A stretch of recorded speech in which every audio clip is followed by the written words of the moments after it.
बिहार में राहुल गांधी की वोटर अधिकार यात्रा का आज दूसरा दिन। राहुल आज देव रोड अंबा से यात्रा शुरुआत कर रहे हैं और रात्रि विश्राम गयाजी में करेंगे। गयाजी में ही राहुल गांधी जनसभा को भी संबोधित करेंगे। एसआईआर के विरोध में जन जागरूकता के लिए राहुल गांधी ने सासाराम से ये यात्रा शुरू की। 16 दिनों की इस यात्रा का समापन 1 सितंबर को पटना में एक रैली के साथ होगा। वोटर अधिकार यात्रा बिहार के 25 जिलों से होकर गुजरने वाली है। राहुल की वोटर अधिकार यात्रा का इंडिया ब्लॉक ने समर्थन किया है। इस यात्रा में राहुल के साथ तेजस्वी यादव और लेफ्ट पार्टियों के नेता शामिल हैं। आज से संसद का मानसून सत्र फिर से शुरू। लोकसभा में आज शुभांशु शुक्ला के ऐतिहासिक अंतरिक्ष मिशन पर विशेष चर्चा होगी। आज चीन के विदेश मंत्री वांग यी दिल्ली पहुंच रहे हैं। भारत यात्रा के दौरान प्रधानमंत्री मोदी से मिलेंगे वांग यी। ट्रंप टैरिफ बम के बीच भारत आ रहे हैं चीनी विदेश मंत्री वांग यी। अजीत डोभाल से मुलाकात करेंगे। विदेश मंत्री एस जयशंकर के साथ भी द्विपक्षीय बैठक करेंगे। वांग यी ये जयशंकर से भी बातचीत करेंगे। ट्रंप पुतिन की मुलाकात के बाद शेयर बाजार पर नजर। उपराष्ट्रपति चुनाव के उम्मीदवार पर चर्चा के लिए आज इंडिया गठबंधन की बैठक खड़गे की अध्यक्षता में संसद भवन में होगी मीटिंग। सीपी राधाकृष्णन एनडीए के उपराष्ट्रपति उम्मीदवार होंगे। बीजेपी अध्यक्ष जेपी नड्डा ने उनके नाम का ऐलान किया। बैठक में सीपी राधाकृष्णन के नाम पर मुहर लगी। सीपी राधाकृष्णन 21 अगस्त को नामांकन दाखिल करेंगे। इस दौरान एनडीए शासित राज्यों के सभी मुख्यमंत्री और उप मुख्यमंत्री शामिल होंगे। उपराष्ट्रपति उम्मीदवार के लिए नाम का ऐलान होने के बाद सिद्धिविनायक मंदिर पहुंचे सीपी राधाकृष्णन। गणपति का लिया आशीर्वाद। उपराष्ट्रपति उम्मीदवार के लिए नाम के ऐलान होने के बाद लगा बधाइयों का तांता। पीएम मोदी, सीएम योगी समेत अनेक नेताओं ने दी बधाई। सूत्रों के अनुसार मंगलवार को एनडीए संसदीय दल की बैठक में सीपी राधाकृष्णन भी रह सकते हैं मौजूद। इलेक्शन कमीशन ने राहुल गांधी का बिना नाम लिए तीखी प्रतिक्रिया देते हुए कहा, 7 दिन के अंदर हलफनामा दे या देश से मांगे माफी। तीसरा कोई विकल्प नहीं तो सारे आरोप बेबुनियाद माने जाएंगे। साठगांठ के आरोपों पर सीईसी ज्ञानेश कुमार ने कहा, हमारे लिए ना कोई पक्ष और ना ही विपक्ष है। सभी राजनीतिक दल बराबर। वोट चोरी जैसे गलत शब्दों का इस्तेमाल लोकतंत्र का अपमान। बिहार एसआईआर को लेकर विपक्ष की तरफ से लगाए जा रहे आरोपों पर इलेक्शन कमीशन ने कहा, इलेक्शन कमीशन झूठे आरोपों से नहीं डरता। चुनाव आयोग के कंधे पर बंदूक रखकर राजनीति ना करें। चुनाव आयोग ने सभी आरोपों पर जवाब देते हुए कहा, आयोग निडर होकर बिना किसी भेदभाव के मतदाताओं के साथ चट्टान की तरह खड़ा था, खड़ा है और आगे भी खड़ा रहेगा। मुख्य चुनाव आयुक्त ने कहा कि चुनाव आयोग की साख पर कोई सवालिया निशान खड़ा नहीं किया जा सकता, क्योंकि बिहार के 7.5 करोड़ मतदाता हमारे साथ खड़े। चुनाव आयोग के जवाब को कांग्रेस ने बताया जुमला। कहा, राहुल के आरोपों का नहीं है इनके पास कोई भी उत्तर। कार्टून से जरिए किया कटाक्ष। कांग्रेस सांसद जयराम रमेश ने चुनाव आयोग पर पलटवार करते हुए ट्वीट कर लिखा, मुख्य चुनाव आयुक्त को सरल सलाह, जांच करें, डराए नहीं। अशोक गहलोत ने भी चुनाव आयोग पर हमला बोलते हुए कहा, चुनाव आयोग को निष्पक्ष होना ही नहीं, निष्पक्ष दिखाना भी चाहिए। आज छवि सुधारने का मौका गंवाया। अखिलेश यादव ने धमकाने के अंदाज में कहा, वोटर लिस्ट में घपला करने वाले अधिकारी पर होगी एफआईआर और कार्रवाई। बीजेपी वाले मतलब निकल जाने के बाद पहचानेंगे भी नहीं। अखिलेश यादव ने बीजेपी पर निशाना साधते हुए कहा, चुनाव कर्मी बीजेपी के गुनाह में शामिल होने के लिए पहले जान ले, बीजेपी किसी की सगी नहीं। भाजपा जाए तो सच्ची सरकार आए। कांग्रेस नेता पवन खेड़ा ने मुख्य चुनाव आयुक्त ज्ञानेश कुमार पर तंज कसते हुए कहा, ऐसा लग रहा था कि बीजेपी का एक नेता बोल रहा है। वोटर अधिकार यात्रा की शुरुआत में राहुल का हल्ला बोल। सासाराम में कहा, सरकार के चुनाव चोरी की शाखा है चुनाव आयोग, ये संविधान को बचाने की लड़ाई। राहुल गांधी ने बीजेपी और आरएसएस पर निशाना साधते हुए कहा, पूरे हिंदुस्तान में आरएसएस और बीजेपी संविधान को मिटाने की कर रही कोशिश।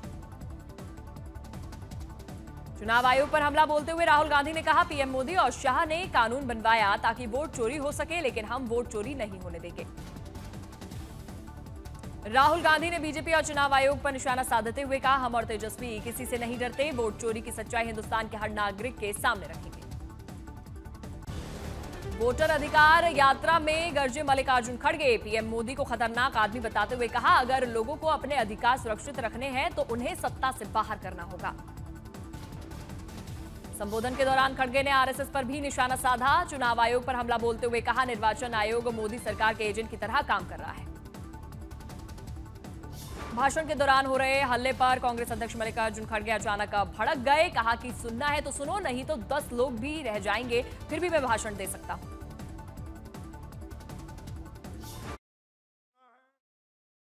नहीं तो नहीं सुनने वाले बाहर जाओ, 10 लोग भी रहे तो मैं भाषण करूंगा।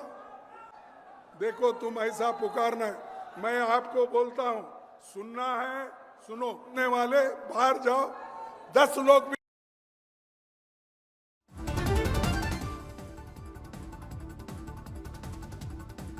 किसी भी कीमत पर बीजेपी को जीतने ना दे, लोकतंत्र को बचाएं।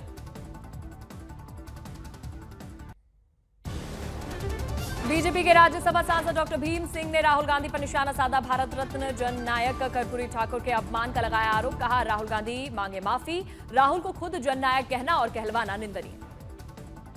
पश्चिम बंगाल में मंत्रिमंडल की बैठक आज। इलेक्शन कमीशन से बढ़ते टकराव पर चर्चा करेंगी ममता बनर्जी। त्रिपुरा हाईकोर्ट आज 10,000 से ज्यादा बर्खास्त शिक्षकों के मामले में करेगा सुनवाई।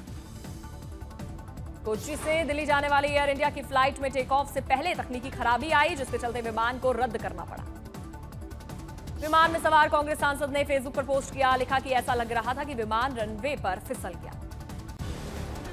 गुरुग्राम स्थित यूट्यूबर एल्विश यादव के घर पर हुई ताबड़तोड़ फायरिंग। 3 बाइक सवार बदमाशों ने की 24 राउंड फायरिंग। एल्विश यादव के घर पर फायरिंग की सीसीटीवी तस्वीरें आई सामने। भाव फरीदपुरिया गैंग ने ली गोलीकांड की जिम्मेदारी। फायरिंग के वक्त घर पर मौजूद नहीं थे एल्विश यादव। एल्विश गोलीकांड के मास्टरमाइंड हिमांशु भाऊ के यूएस में छुपे होने का दावा। वांटेड हिमांशु ने धमकी देते हुए कहा, बहुत घर बर्बाद कर लिए, इससे सट्टे का प्रमोशन करके जो भी सट्टे का प्रमोशन करता मिला उसके पास कॉल या गोली कभी भी आ सकती है। घर पर गोलीबारी की घटना पर बोले एल्विश यादव के पिता राम अवतार यादव। कहा, हम लोग घर पर ही मौजूद थे, 3 हमलावर दिख रहे हैं सीसीटीवी में। पटना के आईजीएमएस के स्थापना दिवस की 30वीं वर्षगांठ पर आयोजन। बाल चिकित्सा नेत्र विज्ञान के सीएमई को किया गया समर्पित, जिसमें भारत और नेपाल के 22 राष्ट्रीय संख्याओं ने लिया हिस्सा। पहलगाम के आरएसएस नेता इंद्रेश कुमार ने जश्न ऑपरेशन सिंदूर और तिरंगा यात्रा का आयोजन किया। लगाए भारत माता की जय के नारे। यूपी के सहारनपुर में ग्राम प्रधान के घर पर चला बुलडोजर। हाईकोर्ट के आदेश पर प्रशासन की बड़ी कार्रवाई। स्कूल की जमीन पर बना था अवैध कब्जा। देश के कई हिस्सों में कुत्तों पर सुप्रीम कोर्ट के आदेश को लेकर विरोध प्रदर्शन जारी। पुणे, चेन्नई सहित दिल्ली के रामलीला मैदान में पशु प्रेमियों ने किया हंगामा। शिमला में लावारिस कुत्तों के लिए नगर निगम का अभियान। सभी कुत्तों को पहनाए जाएंगे जीपीएस ट्रैकर और क्यूआर कोड वाले पट्टे। करीब 3,000 कुत्तों को लगेंगे टीके। जम्मू कश्मीर में आसमानी आफत जारी। कठुआ के घाटी इलाके में बादल फटने से मची भारी तबाही। भीषण तबाही की चपेट में आने की वजह से कई घर मलबे में दबे। अब तक 7 लोगों की मौत हुई। घटनास्थल पर रेस्क्यू ऑपरेशन जारी। आफत के बाद कठुआ से आई भयावह तस्वीर। कीचड़ में फंसी महिला को स्थानीय लोगों और सेना ने मिलकर किया रेस्क्यू। कठुआ मेडिकल कॉलेज का कैबिनेट मंत्री सतीश शर्मा ने किया दौरा। आपदा में घायल हुए लोगों से मुलाकात की। कठुआ आपदा के मृतकों के परिजनों के लिए 2 लाख रुपए की सहायता का ऐलान किया। गंभीर घायलों को 1 लाख और मामूली घायलों को 50,000 की सहायता। मंडी के 3 जगहों पर फ्लैश फ्लड से भारी तबाही। पनारसा, टकोली और नगवाई में बही गाड़ियां। कई घरों में घुसा पानी और मलबा।